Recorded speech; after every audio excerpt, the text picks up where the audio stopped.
Hello everyone, আসসালামু আলাইকুম। Happy's ডায়েরিতে সবাইকে স্বাগতম। আজ আমি আপনাদের তৈরি করে দেখাবো আলু পরোটা। আমি যেভাবে তৈরি করি সেই রেসিপিটা আপনার সাথে শেয়ার করছি। এক একজন এক একভাবে তৈরি করেন।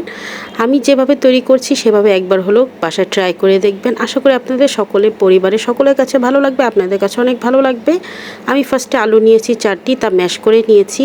ম্যাশ করার পর এভাবে মিহিভাবে সেদ্ধ করার পর আমি ম্যাশ করেছি। এরপরে আমি এখানে পুদিনা কুচি দিয়ে দিয়েছি 3 টেবিল চামচ, আর দিয়েছি কাঁচামরিচ কুচি। আমি নিয়েছি 4টি কাঁচামরিচ, আর লবণ দিয়ে দিলাম স্বাদ অনুযায়ী। আর এখানে আমি পেঁয়াজ বেরেস্তাটা ব্যবহার করেছি। পেঁয়াজ বেরেস্তা দেখাতে ভুলে গিয়েছি, এটার সাথে অ্যাড করে দিয়েছিলাম। আমি এখানে 4টি পেঁয়াজ নিয়েছিলাম, তা বেরেস্তা করেছি, এটার সাথে অ্যাড করে দিয়েছি।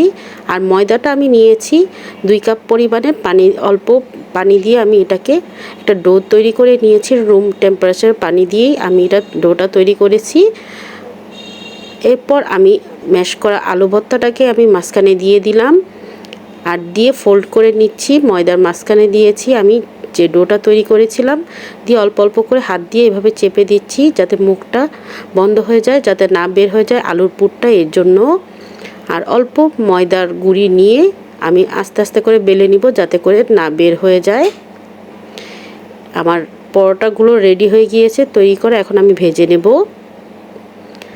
আগে ফার্স্টে রুটিগুলোর মতো করে ভেজে নিতে হবে, মানে ছেঁকে নিতে হবে। দেন সামান্য পরিমাণ তেল দিয়ে ভেজে নিতে হবে। এভাবে করে আগে ছেঁকে নেবেন, দেন এরপর ভাজবেন, তাহলে দেখবেন পরোটা অনেক মুচমুচে হয়, খেতে অনেক ভালো লাগে।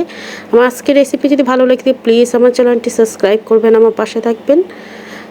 নিত্য নতুন রেসিপি পেতে চ্যানেলের নোটিফিকেশনটা ওপেন করে রাখবেন যাতে নিত্য নতুন রেসিপি আপনারা সহজেই পেয়ে যান। আজ এই পর্যন্ত, আল্লাহ হাফেজ।